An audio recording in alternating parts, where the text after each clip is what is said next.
Hey YouTube, Chris from Fert Vlogs here, and today we're taking a look at my thoughts on, well, this video will be my thoughts on the Lucky Tugs, thoughts on the Great Race, Thomas and Friends review video.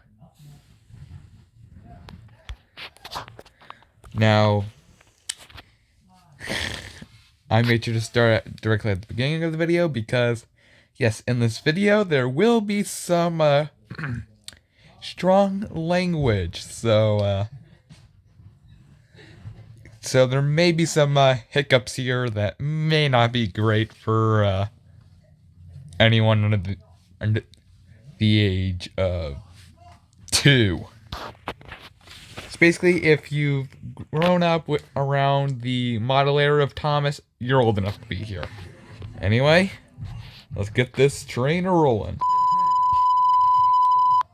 Sup YouTube, Unlucky Tug here. Today I bring you my longest review yet. I highly advise you pause the video now and go grab some popcorn and a drink for this, because this is going to be one hell of a doozy. Yep, as you said, make sure to get some nom, because this is going to be one long review of movie review.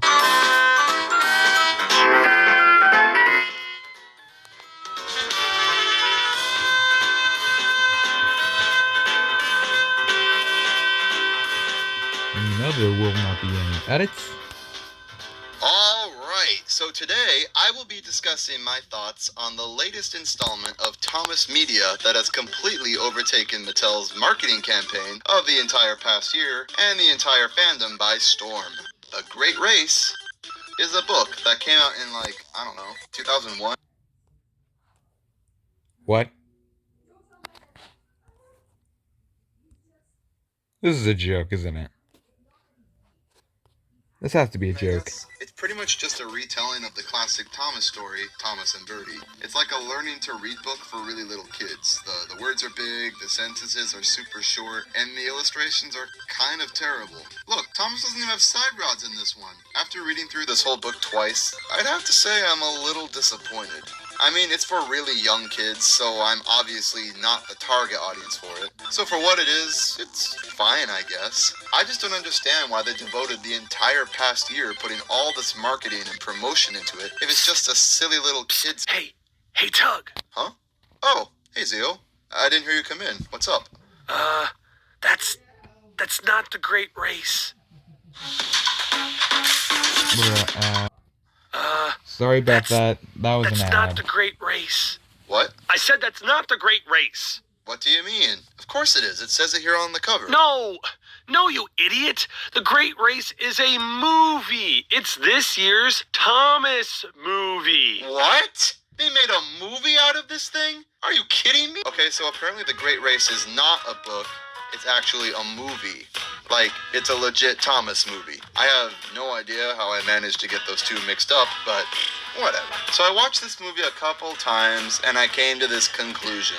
I don't dislike the movie, but goddamn, does it leave a lot to be desired. Yeah, it leaves a lot to be There's definitely a lot desired. worth discussing in this. So the basic plot is that a huge international railway show is happening on the mainland, and Thomas wants to go to it. But unfortunately, he's not the right kind of engine to take part in the events. Oh, He tries hardy. time and time again to prove himself to Sir Topham Hatt that he is worthy of going, but only ends up damaging himself in the process. There's also a plethora of wonderfully designed international trains in this. Diesel and friends get their own musical number. Some big asshole tries to beat Philip, and Gordon almost dies. But apparently, none of these elements are interesting enough to take center stage. Dream On, The Great Race, is instead focused on Thomas's efforts to get to the Great Railway Show.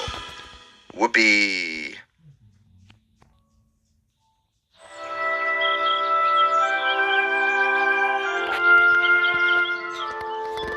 So right off the bat, the first thing I noticed upon watching this movie is the soundtrack. Yeah, the soundtrack is like... Wow, it really is great. Especially here at the beginning. Yeah, at the beginning it goes... Just has that nice, calm tone. Like, it's... Just... score is very cinematic, and sometimes is so grand sounding that I find it hard to believe it's in a friggin' Thomas the Tank Engine movie. For those who don't know, this is the first Thomas production to be composed by Chris Renshaw, and I'll say that he's done a great job here. I personally don't think his incidental themes are as catchy as Hartshorn's, but it's probably best to wait until we see all of season 20 to start making assumptions. Overall though, I like Renshaw's score, and I think the music for The Great Race is really great, songs and all. We are then introduced to the Flying Scotsman, and I Oh my god, I love that line. praise Andrew Brenner and Mattel for keeping the Oh my god, I just love that line. I just love when the unlucky tug goes. the Flying Scotsman, and I It just brings, it just, 10 out of 10 voice acting. We need this guy playing some actual voice roles in movies. And actual films. Come on, Hollywood. The Lucky Tug is good enough. Let's get him in some films, at least as a narrator. absolutely praise Andrew Brenner and Mattel for keeping the Audrey canon that he and Gordon are brothers. Not only Wait. Hold on 1 second.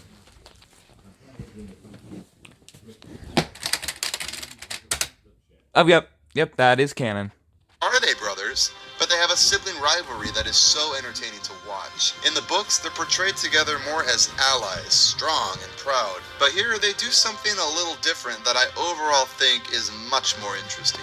Gordon seems to have an envious beef with Scotsman for being famous and bragging about his speed record and going to the railway show, etc., while Scotsman is somewhat cocky and gets a jolly out of pissing his brother off. I didn't think there were famous engines on Sodor. Oh, hello, Gordon. This is such a lovely dynamic between the two, and I wish they fleshed out more of this. I have much more to say about this, and I'll come back to it further into the review. Scotsman tells Thomas and Gordon about the Great Railway Show, and the story begins. The movie honestly starts out really well, and the subsequent musical number really just takes the cake.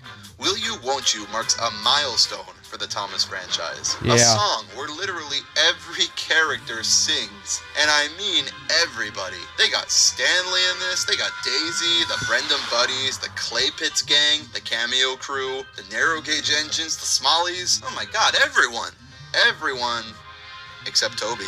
I feel silly for even mentioning this, but how did friggin' Norman get a line in this and Toby didn't? I mean, really, Toby's not even in the movie at all, and yet somehow Toby is still in the theme song, folks. I don't know how or why they still try to push Toby as a main character. Mattel obviously doesn't like him. I'd also make a comment about how obviously intentional it was to give Duck the first line in the song, but I'll probably get lynched by the fandom if I say anything more about that, so Yeah. I'll just leave it there. All the songs in this are really great, and I actually really like the fact it's the characters themselves singing them. I loved it when they did that in Thomas the Quarry Engine. I loved it when the Smallies sang their song in Lost Treasure, and I love it here. It's such a contrast to the really lame, generic songs we get from Eggplant. Let's go! Thomas can take us there. Ew. Yeah, Will that You was a great bleh. ensemble piece, Eggplant's but it's like, got bleh. nothing on the next song of the special. Streamlining. I love this song. Actually, I hate it. I hate it because it's so catchy that I can't get it out of my damn head. Seriously, I think it's a problem. Someone, please call for help. Streamlining.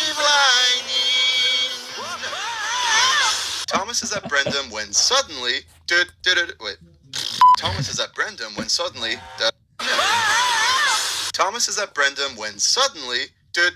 Wait. Thomas is at Brendam when suddenly... Wait. Thomas is at... Thomas is at Brendam when suddenly... Wait. Thomas is at Brendam when suddenly... Charge! The international engines arrive at Brendam. This scene is so chaotic. I Yes, love the it. engines all chaos. Charge off the boat, Chaos find out they energy. arrived at the wrong stop, and leave immediately in the span of like 1 minute. The dock manager's baffled expressions really just say it all. It's so nuts. I love it. I have to praise the writers for once again being clever at how they went about this scene. It feels very Andrew Brenner. I love how they purposely hide Ashima's face from view until her official debut. And I also love that they bothered to set up that Vinny is an asshole, which I really appreciate since that comes into play later. Oh, watch out! Ashima bumps Thomas and he nearly falls into the sea. That's right, Thomas almost died, folks, and it's only the first of many times he nearly dies in this movie. I get that the Great Race is supposed to be like really actiony and whatnot, but Jesus Christ, Thomas nearly kills himself like 10 times during the span of this movie. Wait, hold on. I thought this was not a Michael Bay movie.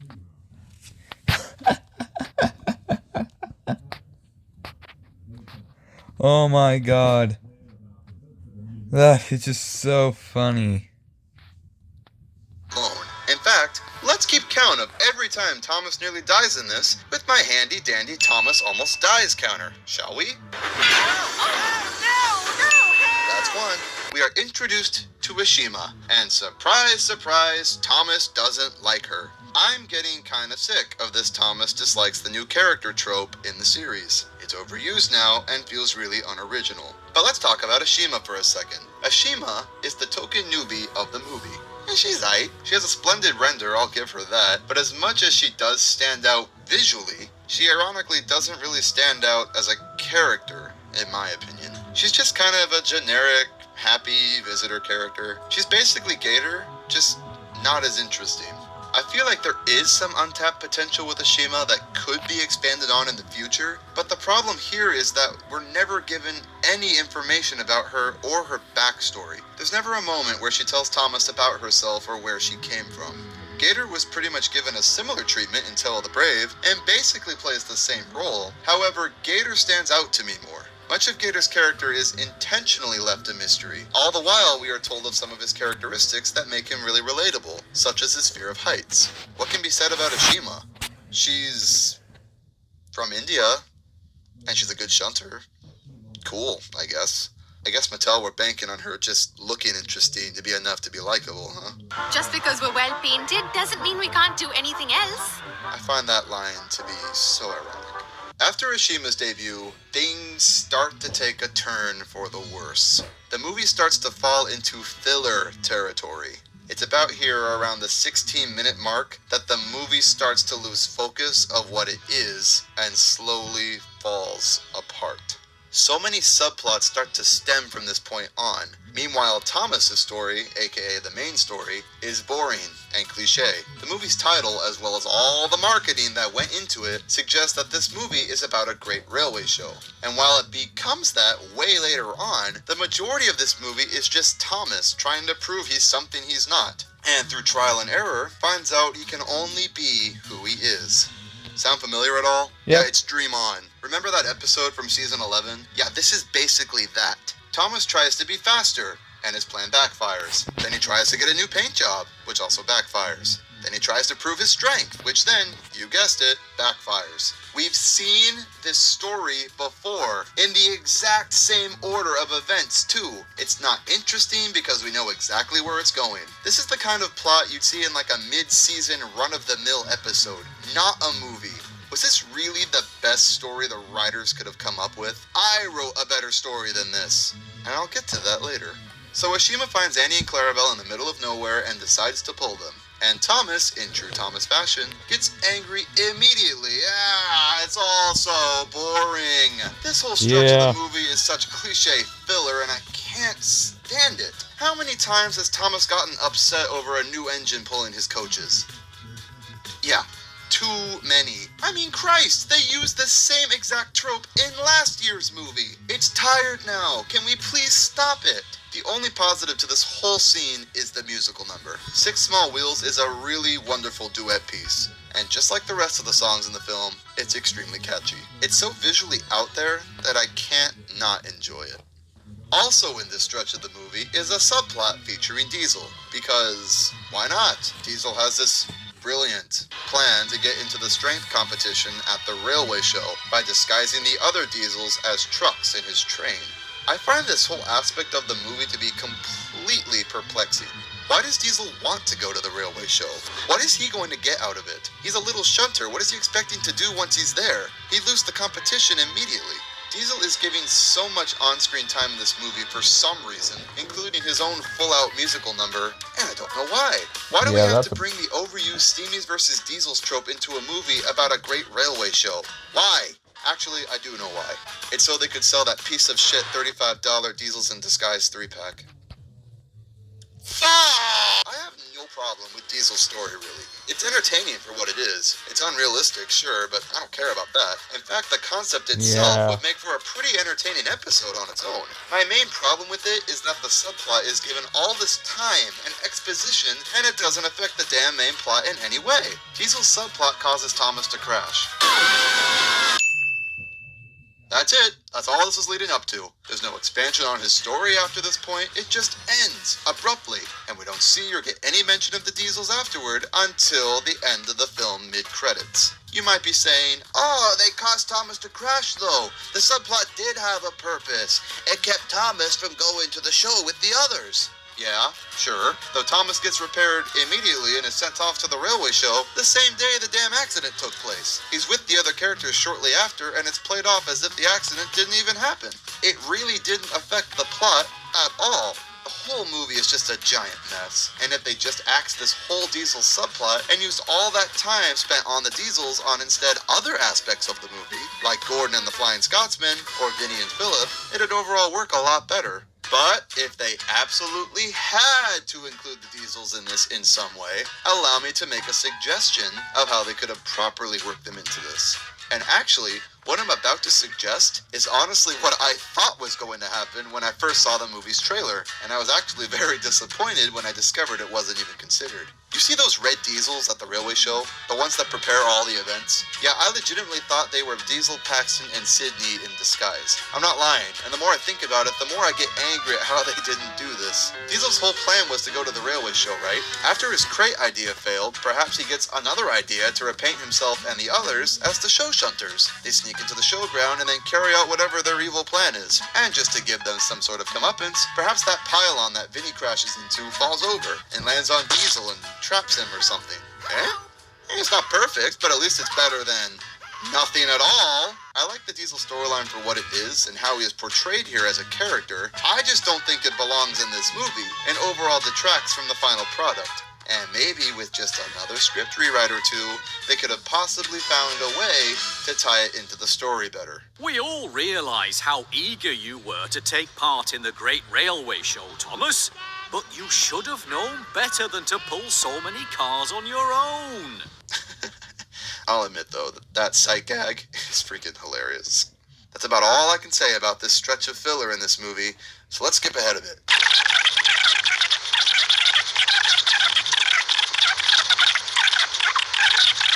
Alright, now we're talking. So Gordon is finally streamlined, and everyone in the fandom hates Shooting Star Gordon for some reason.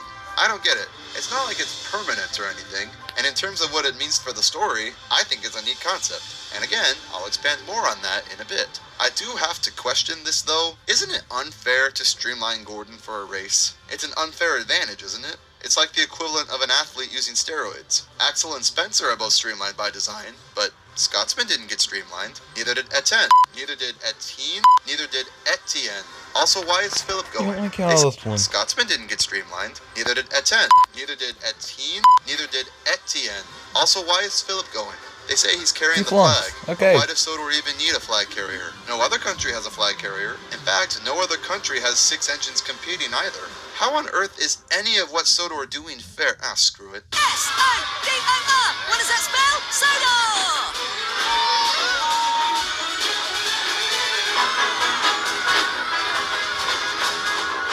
Hit. Classic theme song. Yeah. Finally, Sodor 35 Anthem minutes is in, over the halfway Thomas through this damn the movie, Tank we get Engine to the Great Inference Railway theme. Show. Took them long enough. In all Who could have seriousness, thunk? though, this is when the movie starts to get truly good. Gordon shows off his new form to Scotsman, who, in return, gives the best response you would have expected. I'm called the Shooting Star now.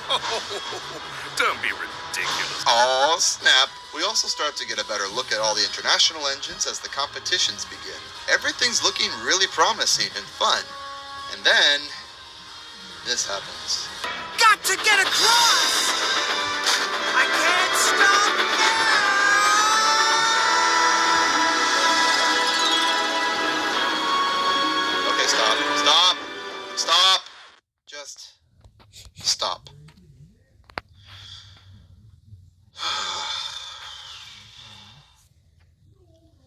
Prepare for an infamous unlucky tug rant, guys, because here one comes. The drawbridge jump scene is an all-new low for the Thomas franchise. Not just within the Brenner era, but in general. It doesn't anger me that it's absolutely unrealistic beyond belief. I mean, I'm okay with Thomas riding the line of realism, and while this is about 17 steps over that line, there's a much bigger problem than what's literally going on screen. I absolutely hate this scene because it adds nothing to the story. Nothing. It comes out of literally nowhere and has no effect on the plot whatsoever. It's never mentioned again, it just happens and ends faster than it started. I mean, maybe if Thomas suffered some internal damage from it or something and that came into play later, maybe I could give this scene a pass, but nothing clever like that ever happens. After Thomas leaves the Steamworks, they could have just cut to him arriving at the show and it wouldn't have made a friggin' difference story-wise. Yeah. This whole scene exists purely for toys. Toys. Yeah. I'm actually starting to get angrier as I type this script. We've known for years that Thomas is only still around because the toys sell so well. And of course they're going to tie in toys with the movie. I expect nothing less. But this? Really? This is the point we're at now? Toy should be a byproduct of the movie, not the other way around. A toy is a toy. A playset where Thomas jumps in the air is actually kind of cool because it's a toy. But when it has to be shoehorned into a movie just to advertise it, nah. The words that come to mind are pathetic, shameless, ridiculous, corporate, and just sad. So sad. I guarantee you Andrew Brenner didn't want to write this scene into the movie. It's only there because Mattel forced him to write it in, and hence why it's never brought up again whatsoever, and why this line exists. I really must stop doing that. I'm sure that line was purposely inserted there by Brenner as a way of apologizing to the fans for Mattel forcing this damn scene in. The entire scene is written in so quickly because, at least for what I can assume, Brenner probably wanted it to be over with as quickly as possible. And I don't blame him.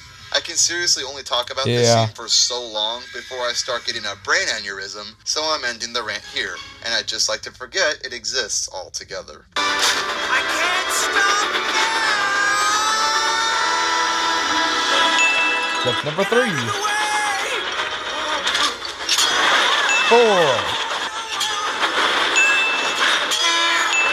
I really must stop doing A new record! The railway show and mistakes a German engine for Gordon.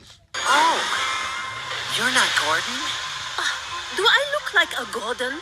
My name is Frida. Oh, she said her name. She said her name. Quick, make a toy of her now. My name is Frida. My name is Glenn. Rich is the name. I'm Connor. And I'm Cable. At last, we finally get to the thing we've all been waiting for. The Great Race itself. And without a doubt, this is the best part of the movie. Gordon's character has never been stronger than it is here. I love how far he's willing to go just to beat his brother once. For God's sakes, he risked literally killing himself. Scotsman shows some real concern when things start to go wrong, and even slows to see his brother is alright afterwards. There is so much material to work with here. Ugh, why didn't they flesh this out more? Why? I also love that Spencer is involved too. They haven't pushed the whole fastest engine in the world aspect with Spencer in a really long time, so it's nice to see them touch on that again. And I give the writers props for making Etienne, the nobody character, win. I'll admit, that's a fun twist. Well, okay. I would have expected Scotsman, or Spencer at least. But instead they went in a total different direction and made the modern diesel-electric engine that logically would win in a race against steam engines win. It's nice to see a little bit of realism in the series, every now and then. Yeah, that's me. Long hair goals, L-Vibe Dream Lengths. Strengthens hair's come length on. and helps seal. Series, every now and then. And that's me. Let's talk about Vinny and Philip. I like this little subplot with them.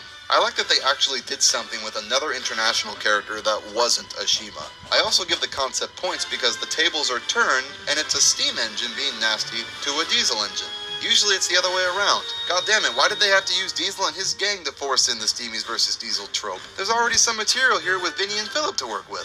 And while fun, this little subplot with the two of them, much like Diesel's, goes nowhere and really just interrupts the story. We're in the middle of the shunting race when this scene occurs. It literally interrupts the scene, and then we cut back to the race like nothing happened. I mean, did they get Vinny out? How long did it take? I again have a suggestion as to how this subplot could have been tied in more and actually has some sort of effect on the main plot. And I will, again, expand on that in a bit. Thomas! Watch out! That's number 6. Oh, no, number 7. And we're back to the shunting race. I'm not going to go in depth about my thoughts on for this, but seriously, how is this a thing? The levels of dangerousness of this are astounding. I, for one, would have found it absolutely hilarious if 2 of the engines had collided within the first 2 seconds of the race starting. Then suddenly, a random truck appears on the track that somehow nobody noticed before. Thomas has to be the hero and let Ashima win, because he's the hero, and that's what heroes do. But he ends up winning anyway. Boring. Let's instead talk about why Thomas's role in this movie sucks. So to say it simply, Thomas's story is just not interesting. We've seen this exact story before with all the same tropes. Thomas doesn't like the new character. Thomas gets angry at someone else for pulling Annie and Clarabelle. Thomas learns the same lessons about self-esteem he's learned in the past. None of this feels new at all. The best stuff in the movie is the actual racing stuff. Yeah. You know, the stuff in the movie that the movie is freaking titled after. Why they decided to use these cliche tropes again for this movie is absolutely baffling to me, especially when there is so much better original material present that could have really saved the movie if fleshed out more. Like I've said throughout the review, I love the stuff between Gordon and Scotsman, and I say that because it brings me to my next point. Are you guys ready for this? Because I am about to fix the Great Race entirely. Ready? And 3, 2, 1, here it is. I think the Great Race should have been about Gordon. Like, okay, I get it. Thomas is the title character, and he needs to be featured in some major way. I get that. However, Hit and Mattel have shown in the past that they're willing to give other main characters the spotlight, as evident with Percy being the main character in past specials like Day of the Diesels and Tale of the Brave. Gordon's a popular, well-known, sellable main character in the show. Why not make him the spotlight character once? Thomas and the others can be in it, of course, but this movie really would have benefited if Gordon was the main character. It's called The Great Race, and Gordon's thing is that he's fast and proud of it. This movie was made for him. Gordon's story is so much more interesting than Thomas's. His sibling rivalry with Scotsman is so interesting because it gives us a look into a side of Gordon we've never really seen before, a side of vulnerability and envy. The fact he was so quick and willing to be streamlined, something he has openly displayed disdain for in the past, just to outshine his brother, really says a lot about his character. Just wait until my brother sees me. And the moment when his boiler bursts and his world comes crashing down on him has so much more emotion and feels so much more like a climax than stupid Thomas letting Ashima win the dumb shunting race. Comparing this to Lost Treasure, Thomas's role in that movie felt very appropriate. His character fit into a story about feeling threatened by a newcomer and seeking attention from someone who maybe should not be trusted. It suited Thomas's young, curious, naive character very well. Here, Thomas's character feels forced. Gordon's story feels so natural because it's a perfect fit for him. Everything with Thomas felt obligatory and unoriginal, while everything with Gordon felt new and fresh and exciting. And I stand by my statement that this movie would have benefited by making Gordon's story the main plot. This is how it would go. The story would start off similarly to how it did. Thomas meets Scotsman at Vickerstown and learns that he and Gordon are brothers. It's established that Gordon has a bit of a jealousy in him towards Scotsman being famous, and perhaps recently breaking a speed record that Gordon's been trying at for years now, something Scotsman never lets Gordon forget. And when Gordon hears that Scotsman is going to the Great Railway Show, that's when the final straw is broken. Gordon grumbles about Scotsman going to the show to the others, and during their conversing, the love-hate relationship between him and Philip is touched on again, as Philip references the events of the little engine who raced ahead, much to Gordon's disdain. Which they actually kinda did, but not really. When the opportunity to be streamlined presents itself, Gordon takes it without a second thought just to show up his brother, leaving the others in absolute shock. Gordon gets streamlined, hurries off to the show without a proper safety test, and enters the race. The race begins, and the events unfold as they did in the actual film. The lack of a safety valve causes Gordon's boiler to burst, and he is forced to drop out of the race. Adding insult to injury, perhaps Scotsman wins the race, leaving Gordon feeling immensely defeated and depressed. However, later on, Vinny starts picking on Philip and threatens to derail him. When things start to get serious, Gordon steps in, stands up for the little guy, and confronts Vinny instead of Thomas and Ashima. The love-hate relationship that was established between Gordon and Philip earlier is paid off here. Scotsman witnesses everything and praises his brother for an act of bravery, something Scotsman has never done before. Gordon goes home a happy engine. He may not have won the great race, but he did win something a lot bigger than that. Now see, wouldn't that have been much better? You can still have Thomas and the others in this, of course. Thomas can still be utilized as a character when he rushes to bring Gordon his safety valve, and then stays at the show to be present for the events that unfold. Yeah. You can even have Thomas featured in the shunting race as a backdrop for when the action with Vinny and Philip unfolds. There are effective ways of utilizing Thomas without shoving him down our goddamn throats. So what are my final thoughts on the not-so-great race? Well, like with every Thomas anything, there's plenty to like in it. I, for one, absolutely love the songs, streamlining in particular. I adore the sibling rivalry between Gordon and Scotsman, and I wish there was more focus on that. And I think the concept of having a movie focused on an international railway show is a stellar idea, albeit not used to its full potential. Other than that, it is. Meh. That's about it, really. The rest of the movie suffers from an extremely thin plot, a lack of originality, and the fact it's just a shameless, convoluted advertisement for toys. And that's its biggest problem, really. The movie feels more like a product than a cohesive movie. All the Thomas movies are made for the sake of toys. We know this. But Brenner and his team have proved countless times with examples such as Legend of the Lost Treasure or Tale of the Brave that while being made for toys, these specials can still have a lot of heart, creativity, and passion put into them. They can be cinematic and cohesive. You can easily tell that close attention was paid to several details in those movies, and they were great. What hits me so hard about The Great Race is that all the Brenner specials seem to get better and better with each new one we received. King of the Railway was incredibly disjointed, but overall was okay. It showed promise for the future. Tale of the Brave was great and was a significant step up in terms of telling a story. The Adventure Begins was flatline unbeatable, and Legend of the Lost Treasure was as epic could be, as well as being experimental and daring to do things that had not been done before previously, namely making a human character the main antagonist. So of course my expectations for the next one are incredibly high. But as the marketing campaign began for this movie and quickly overtook everything in the Thomas fandom, it became very clear to me that The Great Race was going to drop the ball completely. And boy, was I right.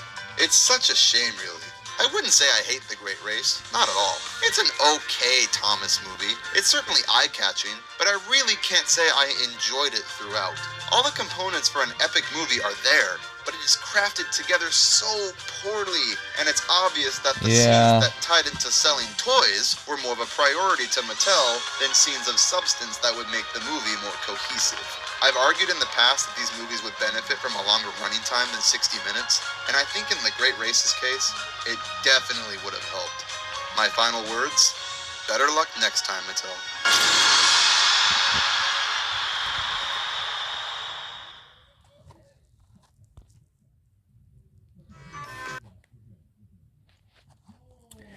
Okay, so my final rating for this video is a solid 9 out of 10. It's great, but I'm not much on reviews. I mean, it does match up to my understanding with the movie that's being reviewed here. But, could have been better, could have been worse. It's almost close to perfect, but it's not there yet. Well, it's all for me. See ya.